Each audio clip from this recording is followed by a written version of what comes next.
자, 강의 시작하겠습니다.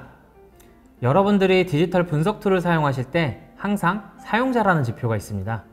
먼저 이 지표들이 어떻게 만들어지는지 샘플 데이터를 통해 한번 살펴보겠습니다. 이 화면에 보여지는 데이터들은 흔히 보던 것들이죠. 먼저 지난 7일 동안 977명의 사용자가 우리 서비스를 이용했다고 나옵니다. 자, 그럼 정말 977명의 사용자가 왔을까요? 너무나 당연스럽게 생각하는 데이터인데 어떻게 측정하는지 정확히 알고 있어야 사용자 기반한 데이터를 분석하실 때 잘못된 해석을 하지 않을 수 있습니다. 그래서 오늘 여러분들과 함께 분석 툴에서 제공하는 사용자라는 지표가 어떤 방식으로 만들어지는지 알아보려고 합니다. 기본적으로 웹에서는 브라우저를 기준으로 데이터를 수집합니다. 그래서 행동 데이터를 분석하는 툴을 사용할 때는 이런 브라우저에 대한 특징을 잘 알아야 하는데요. 브라우저는 데스크탑, 랩탑, 모바일에서 흔히 사용하게 되고 각각의 브라우저들은 데이터를 담을 수 있는 저장소를 가지고 있습니다. 여러분들이 사파리 브라우저를 이용하면 사파리 브라우저 전용 저장소에 데이터가 저장되고 크롬은 크롬 전용 저장소에 데이터를 저장합니다. 첫 번째 특징은 각 브라우저별로 저장된 데이터를 서로 공유하지 않는다는 점입니다. 두 번째 특징으로는 각 브라우저에 저장된 데이터는 유효기간이 존재한다는 점인데요. 유효기간이란 브라우저에 저장된 데이터가 일정 기간이 지나면 자동 소멸하는 것을 의미합니다. 각 브라우저별로 만료기간이 각기 다르고 유저가 우리 서비스로 방문하는 경로에 따라서도 유효기간이 변화하기도 합니다. 이렇게 브라우저 내 저장소를 가지고 서로 공유하지 않고 유효기간이 있는 것을 우리는 쿠키라고 합니다. 쿠키는 키와 밸류로 구성되어 있고 키에는 발급한 이름을, 밸류에는 랜덤하게 만들어진 값을 저장합니다. 그래서 구글 애널리틱스와 같은 종류의 분석 툴에서는 이렇게 유저들이 브라우저를 통해 방문했을 때 방문한 사용자별로 쿠키의 키밸류를 저장해 두고 이 사용자들이 우리 서비스에서 어떤 페이지를 보는지, 어떤 버튼을 클릭하는지, 얼마나 구매하는지 등의 데이터를 서버로 수집하고 기록합니다. 우리는 이렇게 기록된 데이터를 보게 되는 것이고요. 그럼 이제 사용자라는 지표에 대해 이해하실 수 있습니다.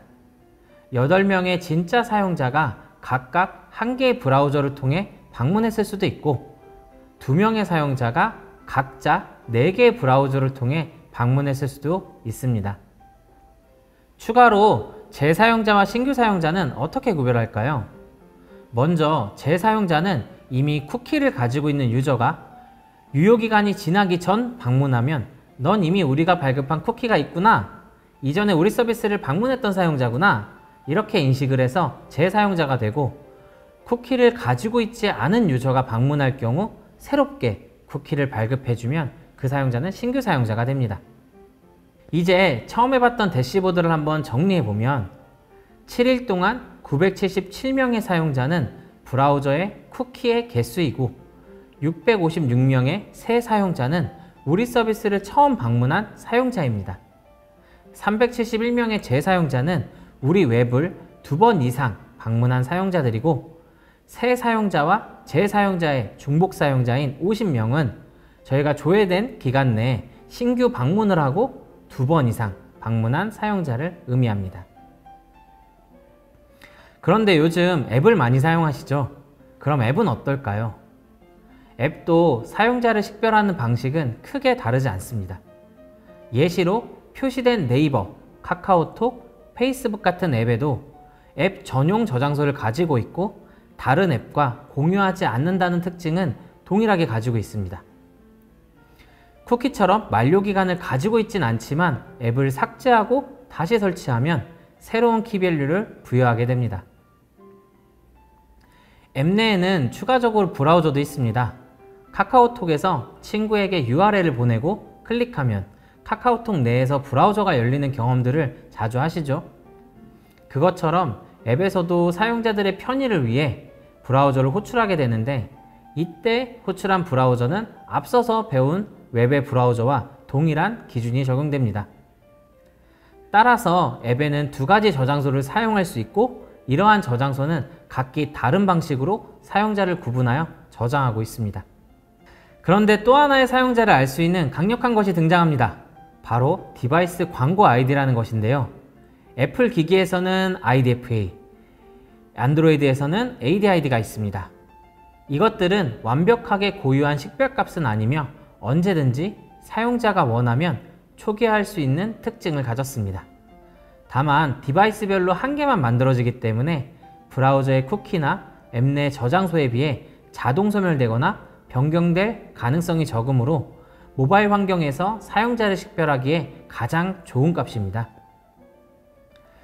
자, 정리하면 스마트폰을 이용하는 환경에서는 브라우저, 앱 전용 저장소, 디바이스 광고 아이디 이렇게 총 3개의 사용자를 식별할 수 있는 값이 있기 때문에 분석 툴에서는 이러한 3개의 값을 비교 및 대조해 가면서 가능한 유니크한 값을 만든 뒤 사용자를 식별하고 데이터를 수집하게 됩니다.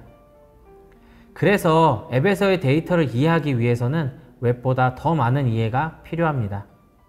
이렇게 브라우저나 앱을 통해 자체 도메인에서 저장된 비식별 데이터는 행동 데이터 분석 툴에서 사용하지만 서드파티에서 생성한 키밸류는 광고 데이터 플랫폼에서 수집하고 수집된 데이터를 통해 해당 사용자에게 광고를 송출하는 방식이 디지털 광고에서의 오디언스 타겟팅입니다. 그런데 여러분, 이미 뉴스에서도 많이 나왔던 부분이지만 쿠키 사용 제한, 쿠키 리스, 앱 추적 투명성이라는 말을 들어보셨나요? 유럽의 GDPR 시행을 기준으로 애플이나 페이스북, 점차 구글까지 개인정보 보호 강화 정책을 통해 데이터 수집 및 분석에 제약을 걸고 있습니다. 이러한 정책들은 현재까지 어떤 분석 툴도 해결할 수 없는 정책적인 제약이라 분석 툴을 바꾼다고 해서 문제가 해결되지 않습니다. 특히 애플의 정책들은 분석가나 마케터들에게 큰 골칫거리가 되는데요. 예를 들어 사파리 브라우저를 이용한 유저를 기반으로 봤을 시 광고 서버를 거치지 않고 들어온 사용자는 브라우저에 7일간 쿠키가 유지됩니다. 광고 서버를 타고 들어온 사용자는 24시간만 쿠키가 유지됩니다.